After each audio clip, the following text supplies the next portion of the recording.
কেমন আছো? ভবিষ্যতের ভারতবর্ষ, ফিউচার ইন্ডিয়া। ইউজিসি নেটে নতুন নোটিফিকেশন দেখেছো? 16 তারিখের পরীক্ষাটা হবে 18 তারিখে। তার জন্য ভালো মতো প্রিপারেশন নিও। আর এখন একটু বলবো যে ভালো মতো পড়াশোনাটাকে করো। হ্যাঁ, বারবারই আমি বলছি যে ইউটিউবে মানে যে সমস্ত অনলাইন প্ল্যাটফর্মগুলো পড়াশোনাটা করাচ্ছে, তারা এত বেশি ব্যবসায়িক মানসিকতার মানুষ যে প্রত্যেকটা মুহূর্তে ছোটোর থেকে ছোট জিনিস নিয়ে এত রিলস করছে। তাদের ব্যবসাটা তাদের করতেই হবে, প্রফিট করতে হবে। আর ইউটিউব ব্যবসার অন্যতম প্রধান মাধ্যম কিন্তু এখন বর্তমানে।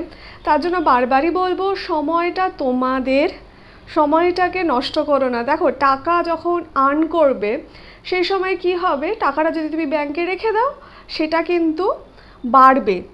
কিন্তু সময় যদি তুমি সময়কে যদি গুরুত্ব না দাও, মানে অন্যকে অতিরিক্ত মাত্রায় সময় দিচ্ছ ধরো এই এডুকেশনাল রিলস দেখে, তাহলে কিন্তু এতে তোমার অতটা বেশি লাভ হবে না। এটা মাথায় রেখো, আমি বারবার বলবো। কারণ আমিও যখন ইউজিসি নেট এক্সাম দিয়েছিলাম, আমিও না তখন খুব বেশি পরিমাণে এই ভিডিওসগুলো দেখতাম। মনে হতো যে দেখি যে এত ভালো ভালো ইনফরমেশান প্রোভাইড করছে। তারপরে তো বুঝলাম যে না, এটা ইনফরমেশান প্রোভাইড করছে ঠিক আছে, কিন্তু আর নেসেসারি একটা স্টুডেন্টের সময়কে নষ্ট করছে। গেল একটা। আরেকটা কি জানো তো, এই তো সময় নষ্ট, তারপরে দেখবে যখন রেজাল্ট আউট হবে, যখন এক্সাম পোস্টপন হওয়ার একটা সম্ভাবনা থাকে, সেই মুহূর্তে কিন্তু এত ফেক চ্যানেল বেড়ে যায়। আর তখন তো স্টুডেন্টরা প্যানিক মোডে থাকে। স্বাভাবিকভাবে সেই সময়টাকে এরা ভীষণভাবে কাজে লাগায়। তারপরে দেখবে কমেন্ট সেকশনটাকে না, ওটাকে হাইড করে রাখে, মানে যাতে তুমি কমেন্ট নাই করতে পারো, এরকম। সবসময় এটা বলবো। আর একটি বিষয়, যারা বর্তমানে পিএইচডি করতে চাও, দেখো পিএইচডির তো অনেকগুলো ধরন আছে। কেউ ইঞ্জিনিয়ারিং পড়ে পিএইচডি করে, এরকম বিভিন্ন জায়গায় ধরন আছে। আমি যেরকম জেনারেল, মানে আমার অনার্স করার পর, মাস্টার ডিগ্রি করার পর এই সমস্ত ধাপ পেরিয়েই আমি মানে পিএইচডিতে ঢুকতে হয়। পিএইচডির জন্য মাস্টার ডিগ্রির নাম্বারটা খুব গুরুত্বপূর্ণ। বর্তমানে তো তোমার 4 বছর হয়ে যাবে গ্র্যাজুয়েশনটা। সেই সময় যারা ওই 4 বছরের করবে, সেই সময় তারা কিন্তু করবে, নেট দিতে পারবে তারা।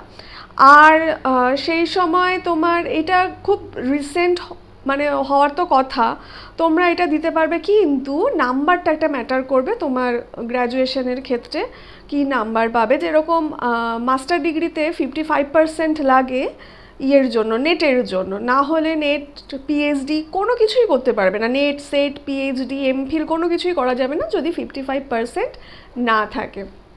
গেল। আর যারা হায়ার স্টাডিজ করবে ফিউচারে, মনটাকে না ভীষণ শক্তিশালী তৈরি করতে করতে কিন্তু যেতে হবে। হায়ার স্টাডিজ করা কিন্তু ভীষণ চাপের একটা বিষয়। আমি ভয় দেখাচ্ছি না। যত তোমরা বড় হবে, স্কুলের গণ্ডি পেরিয়ে গ্র্যাজুয়েশন করবে, ইউনিভার্সিটি গণ্ডি পেরিয়ে, কারণ এটা তো একটা টাইম টেকিং প্রসেস, তার জন্য তোমাদের অনেকটা সময় লাগবে।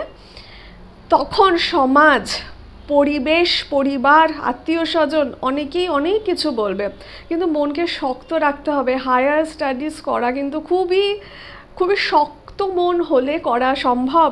আর গিভ আপ যদি করে দাও, তাহলে বলবো দরকার নেই। গ্র্যাজুয়েশনের পর ভালো মতো কোনো কম্পিটিটিভের জন্য প্রিপারেশন নাও, বা তার আগের থেকেই নাও, বা অন্য কোনো লাইন দেখো।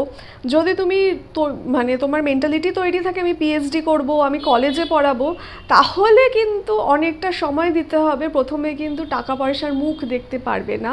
আর বাড়ির লোককে বোঝাতে হবে। ছেলেদের ক্ষেত্রে এক ধরনের অসুবিধা, মেয়েদের ক্ষেত্রে আরেক ধরনের অসুবিধা। আমার সাথে অনেক ছেলেদেরকে আমি দেখেছি যে এত ভালো ভালো রেজাল্ট করে ইউজিসিতে, নেটে জেআরএফ পাওয়ার পরেও, কিছুদিন আগে একটি ছেলে যাকে আমি চিনতাম, সে জেআরএফ পেয়েছে, ছেলেটি এত রোগা হয়ে গেছে, চান্স পাচ্ছে না। এটাও ম্যাটার। আমি তারপরেও বলবো, ভয় আমি দেখাচ্ছি না, হাল ছেড়ে দেওয়ার মনোভাব যদি থাকে তাহলে কিন্তু হবে না। মানে একদম যুদ্ধ করার মনোভাব নিয়ে কিন্তু হায়ার স্টাডিজে নামতে হবে। আর একটা বিষয়, আমি নিজে বাংলা মিডিয়ামের স্টুডেন্ট, তো বাংলা মিডিয়ামের ভীষণ ফোবিয়া থাকে যে ইংলিশে দিতে হবে।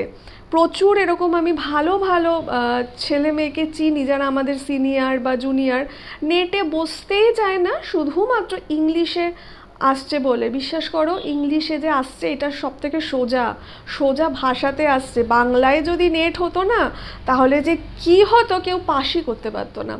তার জন্য এমন কিছু ভয় পাওয়ার বিষয় না, কারণ আমাদের যে মাইন্ডে যে প্রোগ্রামিংগুলো ভগবান করে দিয়েছেন, তার মধ্যে ভাষাগত বিদ্যা রপ্ত করার প্রোগ্রামিং কিন্তু আমাদের মাইন্ডে আছে। তুমি একটা কুকুর বলো, গরু বলো, ছাগল বলো, তাদেরকে গিয়ে যদি বলো বলো মা, বলো বাবা, ওরা কিন্তু বলবে না, কারণ ওদের ওই মাইন্ডে, ওদের মাইন্ড বলবো না, ব্রেনে ওই ভাষার প্রোগ্রামিংটা কিন্তু করা নেই, আমাদের কিন্তু আছে।